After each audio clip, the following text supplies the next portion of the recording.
प्यारी साध संगत जी, प्यार से कहना धन निरंकार जी। प्यारी साध संगत जी, ये छोटी सी कहानी है जो हमें इतनी बड़ी सीख दे जाती है। छोटी कहानी बड़ी सीख कि कोई भी हमारे दरवाजे पर आए तो कभी भी उसका अनादर नहीं करना और कभी भी उसे गलत नहीं बोलना। हो सके तो उसका आदर सत्कार ही करना चाहिए। एक गांव में एक सेठ रहते थे। सेठ की सेठानी भी थी।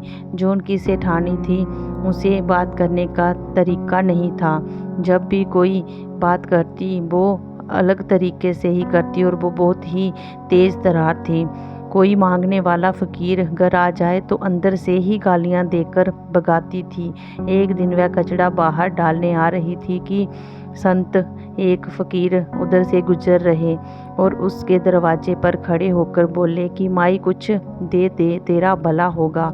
उसने अपने स्वभाव अनुसार गुस्से से बुरा भला कहते हुए कहा, फैला झोली, मैं तेरी झोली में डालती हूँ।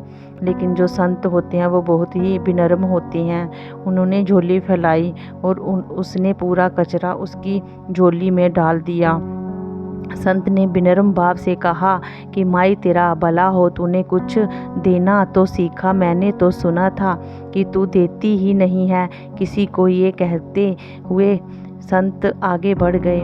संत स्वभाव के बहुत ही विनम्र थे। सेठानी के दिल में वो बात चुभ गई। उस दिन से वह सबको देने लगी, जहाँ तक कि जो भी गरीब साधु संत फकीर मिलते उनको खुद खाना बनाकर वो उनकी सेवा करती।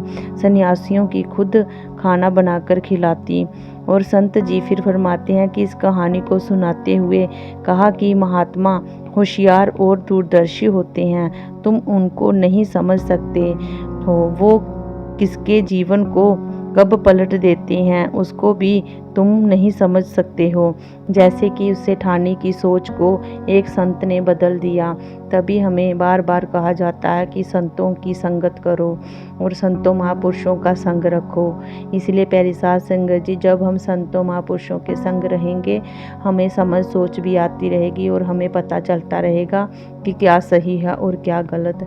प्यारी साध संगत जी, इस कहानी से हमें यही सीख मिलती है कि जितना हम संतों का संग करेंगे उतने ही हमारे मन के और इस दिल दिमाग के विचार सही होते जाएंगे। प्यारी साध संगत जी, प्यार से कहना धन निरंकार जी।